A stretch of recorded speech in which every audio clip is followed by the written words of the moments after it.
I got to ask this question as we break down the Bears' 4th-round pick.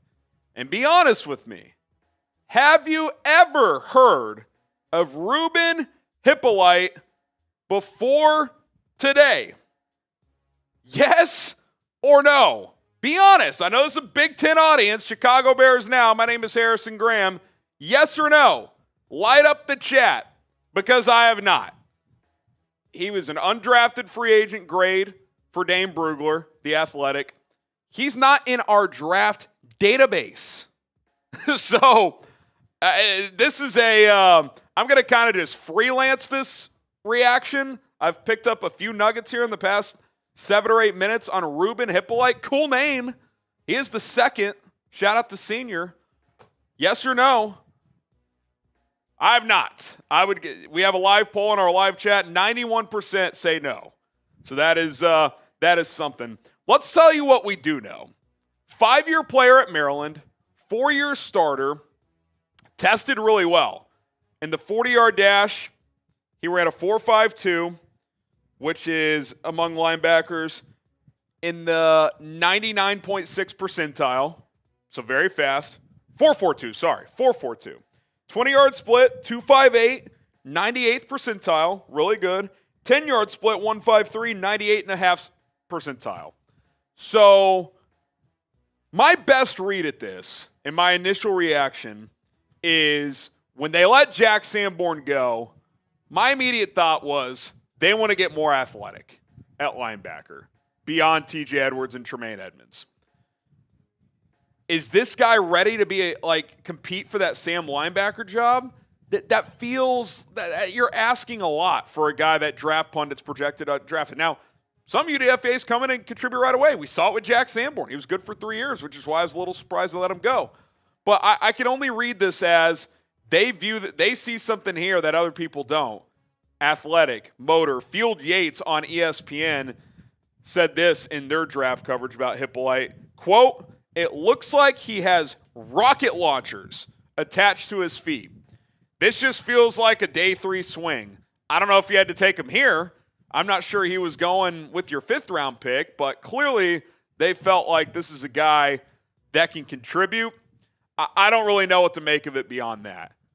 Good athlete, you would think he could play on special teams right away. Maybe Richard Hightower had influence on that position, and day 3 picks need to play on special teams, and he certainly has the profile to do that. He's just under 6 foot, 236 pounds. Again, athletic profile is good, despite being a little undersized. He is athletic. Lance Zierlein of NFL.com, he's got like a draft point scale. He gave Hyppolite a 5.89, which falls into the average backup or special teamer category. Becomes a good special teamer and a good rotation piece in the 4th round, that's probably good value. When I haven't heard of a guy and you take him in the 4th, it's like, But we're not the ones doing this for a living. They are. So this is the first pick where I'm like, I don't know what to make of this. You needed a linebacker, so I get that. He's athletic. Jack Sanborn wasn't, so I get that. Beyond that, I don't really know. He made 46 starts over 5 seasons. These are some nuggets from Lance Zierlein. Shows blazing speed as an inside linebacker. Solid job of recognizing and reacting to play design. Good pacing and mirroring the runner in his lateral steps. Weaknesses, winds up getting mauled by big climbing blockers. Only 236. Needs to upgrade his technique with his hands. Would like to see him make more tackles closer to the line of scrimmage. I still think they're going to have to add a linebacker, probably in free agency, I would guess. Is it going to be a Hyppolite, Noah Sewell, Eamon Agbagbamiga competition for that 3rd role? Maybe.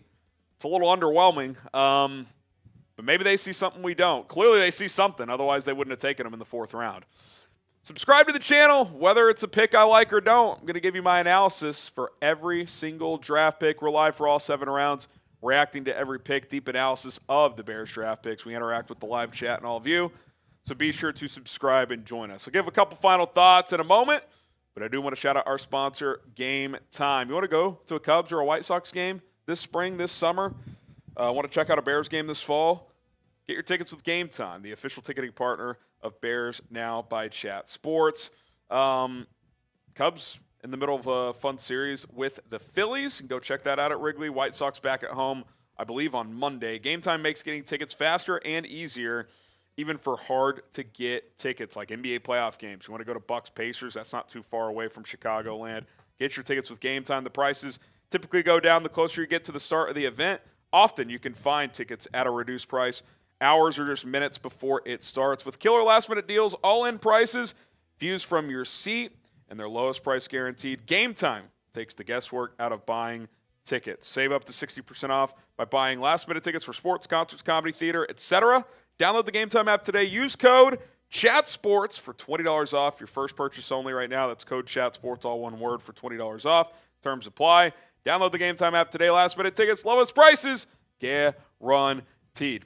One thing I will say before we kind of just recap the whole draft so far and look ahead to the remaining picks, I do think teams get in trouble sometimes of like to me, like Jack Sanborn's a good football player. Always going to have limitations because he's not the most fast player, but he's instinctive.